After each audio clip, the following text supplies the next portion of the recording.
What's up, Toilet Water Squad? I'm Big P, and I'm streaming out some caramel brownie down Tahini Sesa-miso Street for Savory Ice Creams Part 2. It's a tahini brown butter ice cream with miso caramel brownies and miso sesame brittle. It's filmed more like my old videos because I filmed it a while ago and I've been procrastinating doing the voiceover because I know it's going to be a lot. But it was worth it. This was great. Alright, let's get into the pee. I started by making a miso caramel sauce that we're going to put into the brownies. This is very similar to my salted caramel recipe, and I made a video for that. So if you want more information on why I do certain things in this, go to that video and watch that video. I started out by measuring out 71 grams or 5 tablespoons of unsalted butter, and then I just browned that in a pan on the stove over medium heat. It would probably be easiest to do that in a saucepan, but I only have one saucepan and I needed it for the other part of this recipe. But while the butter's melting, I got my heavy cream and salt measured out. So that's 150 grams of heavy whipping cream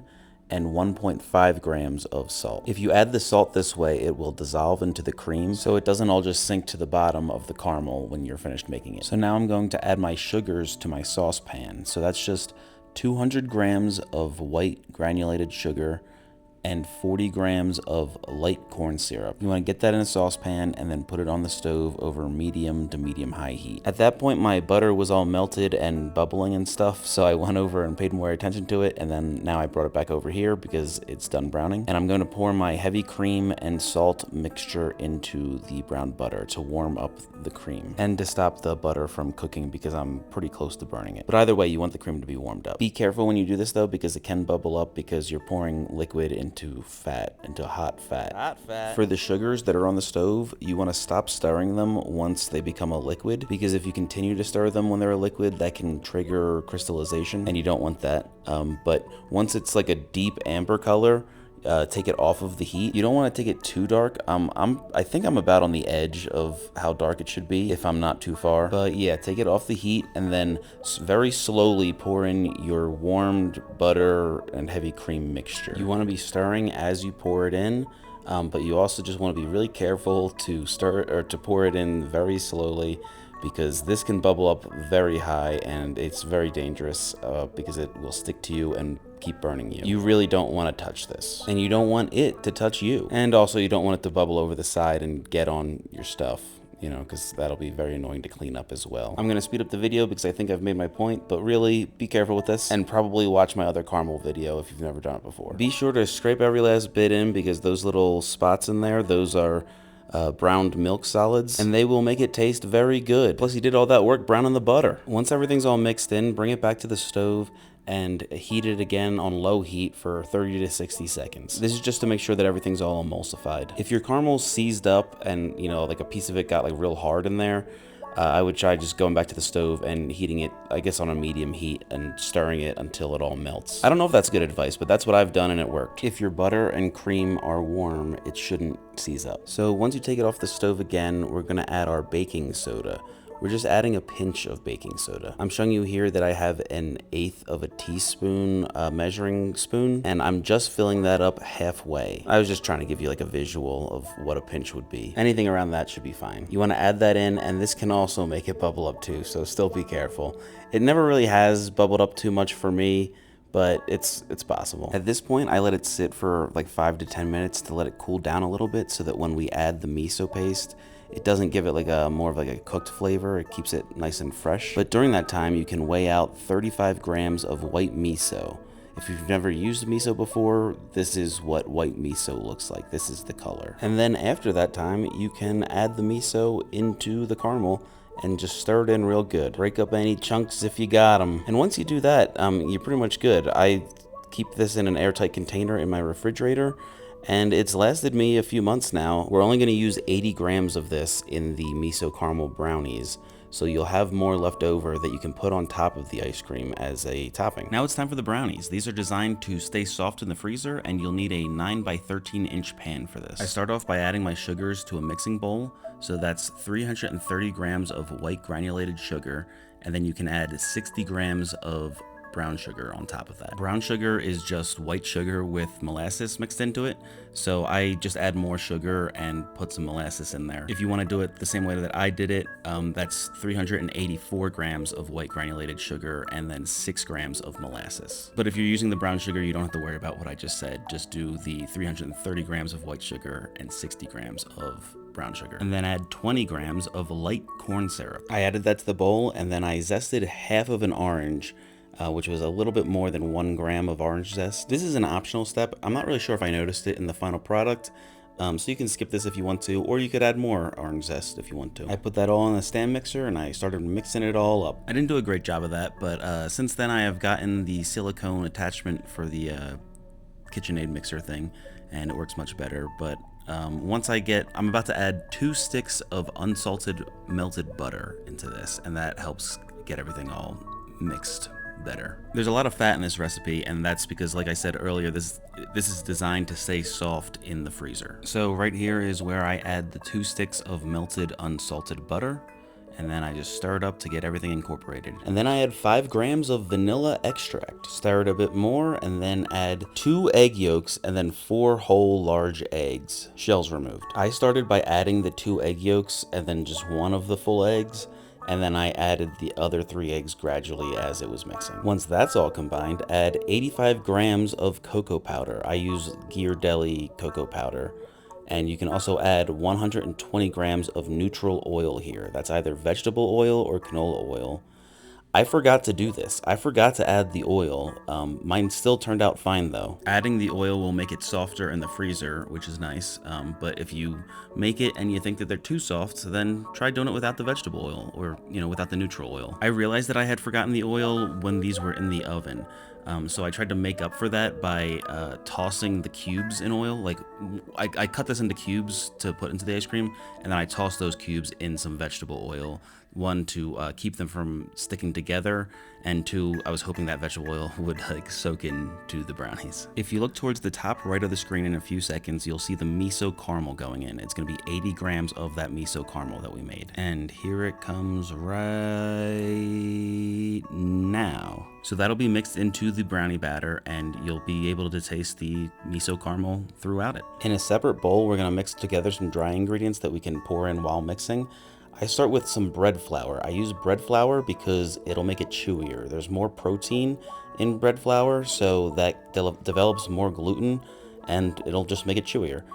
So I use 150 grams of bread flour, but if you want to use all-purpose flour, you can use 165 grams of all-purpose flour. Then I add 5 grams of baking powder, not baking soda, baking powder, and 5 grams of salt. And I stir that all up so everything's nice and dispersed in there so that it can be dispersed into the wet ingredients easily. And then I just gradually add that to the wet ingredients while mixing to get it all mixed in. Our next ingredient is 170 grams of dark chocolate.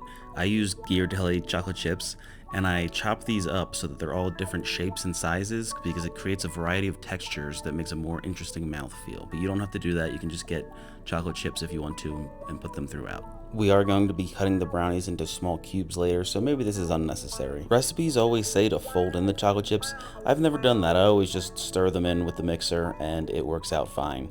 So do that if you want to, or fold them in if you want to, whichever. I should also say that once you add the flour in, the more you stir it, the more gluten you'll develop and the chewier they will be. So if you want it chewier, then stir it up more, and if you don't want it as chewy, then don't stir it as much once you add the flour. Oh, I guess that's why they say to fold in the chips, so that you don't develop as much gluten, I guess. But either way, whenever you get it all mixed in there, put it into a 9x13 baking pan thing. And I line it with parchment paper so that it's easy to lift out of the pan. And I spray some oil on the bottom of the pan before putting the parchment paper in, just to make it so that the paper stays down on the pan, so that it's not like folding up on itself when you're trying to pour the batter into the pan. You could use spray oil, or you could just, put a little bit of oil down, or you just don't have to do that at all. Try to spread it out evenly so that it cooks evenly, and then put it into a preheated 325-degree oven for 22 to 26 minutes. When you take it out, it'll probably be fudgy in the center, so it'll still be soft and kind of melty in there. So if you put a toothpick in it, then it will still come up with like wet batter looking stuff. So how do you know when it's done? I don't really know. You just do. This is what mine looked like when it was done. And I'm putting a toothpick in it, and yeah, it's wet. That's me making the tahini over there for the ice cream. You don't have to make homemade tahini, you can just use store-bought if you want to. I just looked back and I do have clips of me making tahini for a hummus recipe before, so I'll tell you how to do that. Just get 200 grams of white sesame seeds. I highly recommend going to somewhere that has these in bulk. Like I got these at Sprouts. It's much cheaper than if you were to buy it from like the spice section at a grocery store. I'm measuring out 100 grams here, but you should make 200 if you have a food processor like mine. I end up having to double this later because I don't have enough stuff in the food processor for the food processor to work properly. So you want to measure out 200 grams of white sesame seeds and then put them into a cold pan, and then put them on medium heat on the stove and toast them for about like 5 minutes, just until you start to get like a little bit of a smell.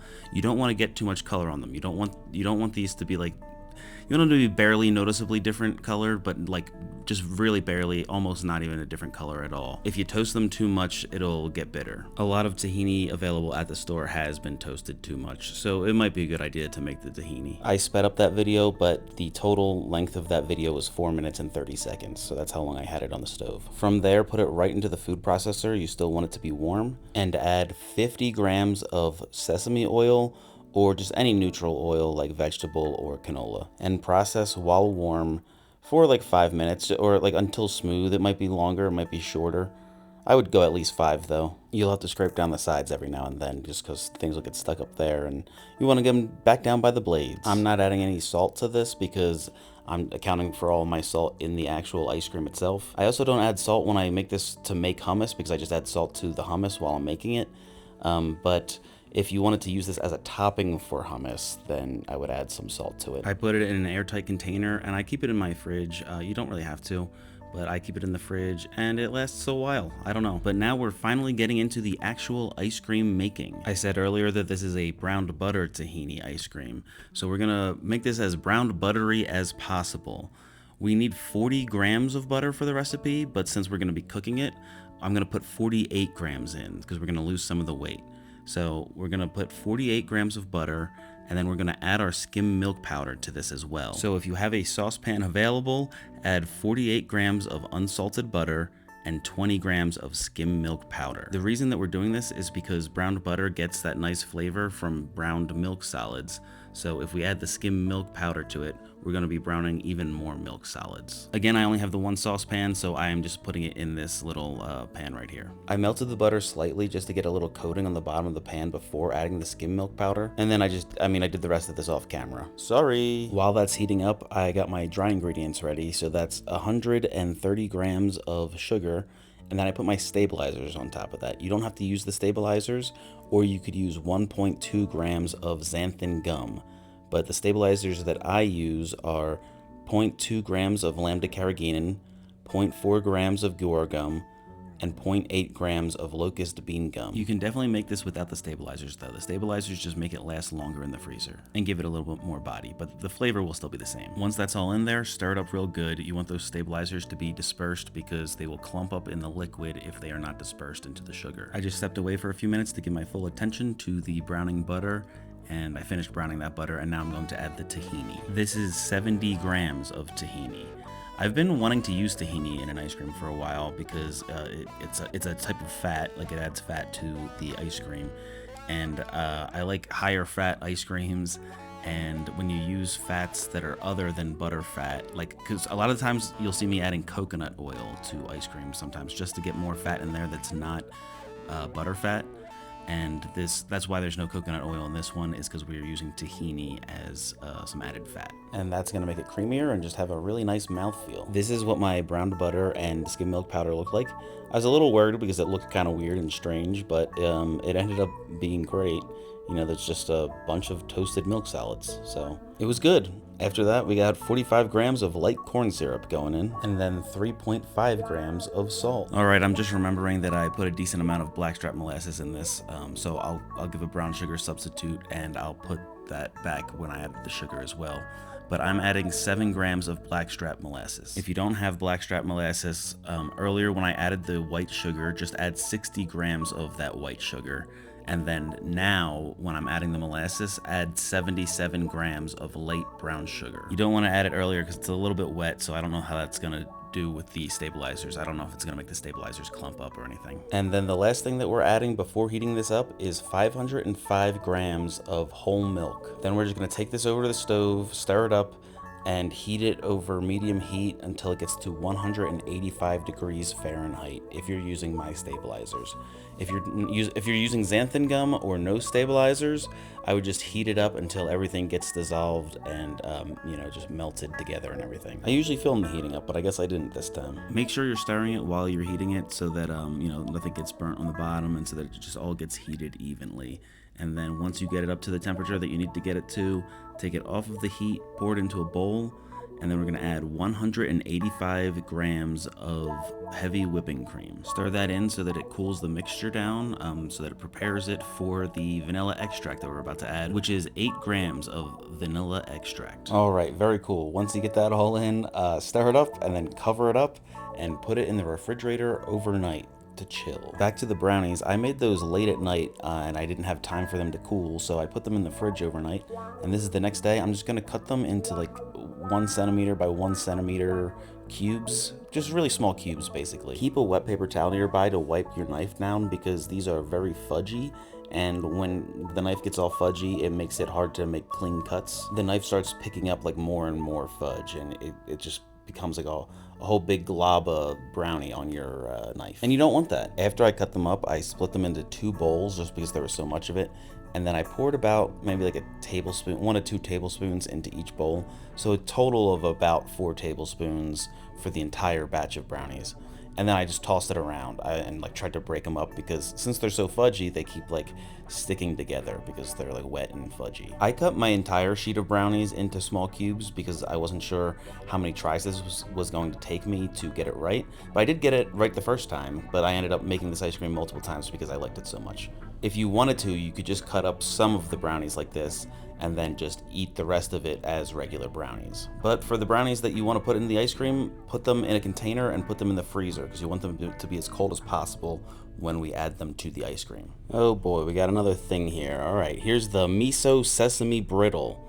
This is 100 grams of sugar. Put that in a saucepan and put that on medium heat on the stove until the sugar dissolves and turns a deep amber color. It's basically just the first step of making caramel. While that's heating up, I'm gonna get the rest of the ingredients ready because you want them ready to add at the end. You want them all measured out already. So this is gonna be 40 grams of white sesame seeds and 10 grams of black sesame seeds. You could just do 100% white sesame seeds. So you could just do like 50 grams of white sesame seeds and no black sesame seeds if you want. They're the same thing, it's just to make it look cooler. So you don't have to go out and buy black sesame seeds is what I'm saying. In the bowl with the sesame seeds, add a pinch of salt because we're gonna add all this to the mixture at the same time. So for me, that was just 1.5 grams of salt. We're gonna be adding miso a little bit later, so in a different bowl, add 10 grams of white miso and then add 5 grams of warm water. You want to dissolve the miso into the water, so stir it around until it's dissolved. While the sugar continues to cook, I like to get a towel ready to put the pan down on, the saucepan, so that it doesn't burn anything. And I also get a silicone mat ready. You can use parchment paper if you don't have a silicone mat. The silicone mat is just like basically the same thing, it's just reusable. We're gonna end up pouring the melted sugar onto that mat. So now my sugar's ready. I had it on the stove for about 8 minutes, and I'm going to stir the sesame seeds and salt in and just try to get them as stirred in as possible. That should have cooled down the mixture a bit, so now it's time to add the miso, the dissolved miso. Stir that in too.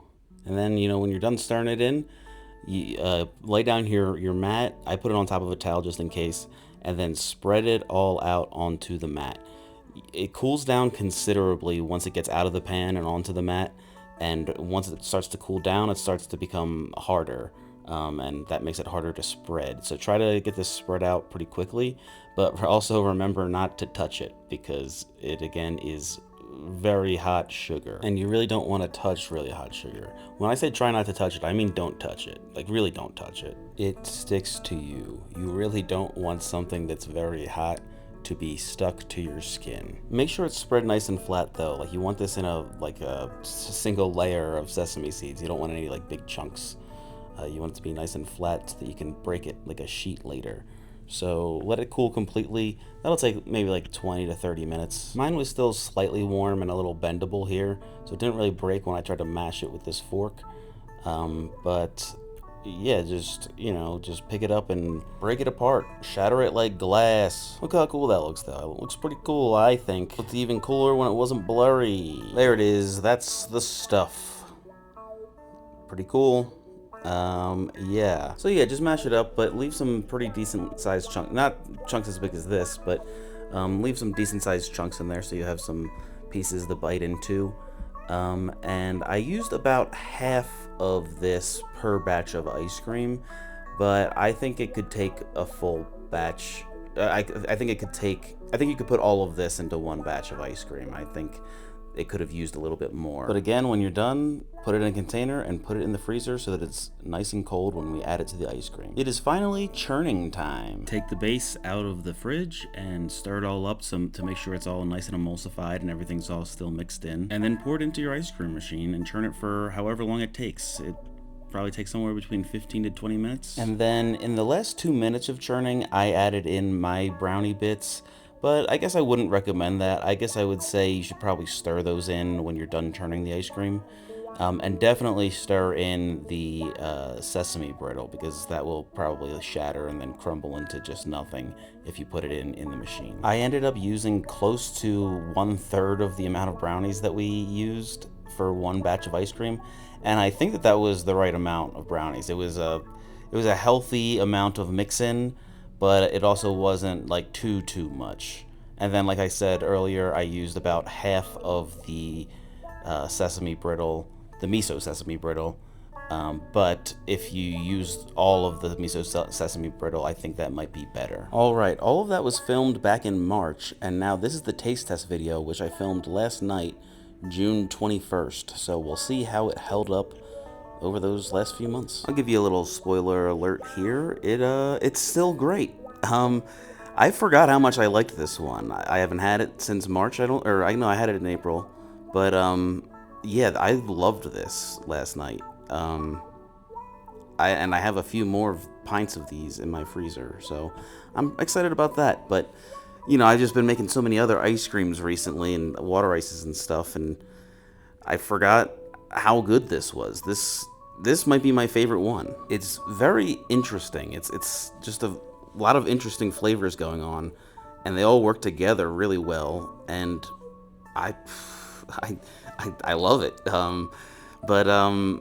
I said recently that my Black-Eyed Susan one is the one I'm most proud of, and in a certain way I am, just because it's got all the alcohol and fruit and stuff, and it just ended up turning out really well, and with the mix-ins and stuff. But this one I think I'm actually the most proud of, because it's just 100% original flavor. It's not like like Black-Eyed Susan is based off of a drink called the Black-Eyed Susan.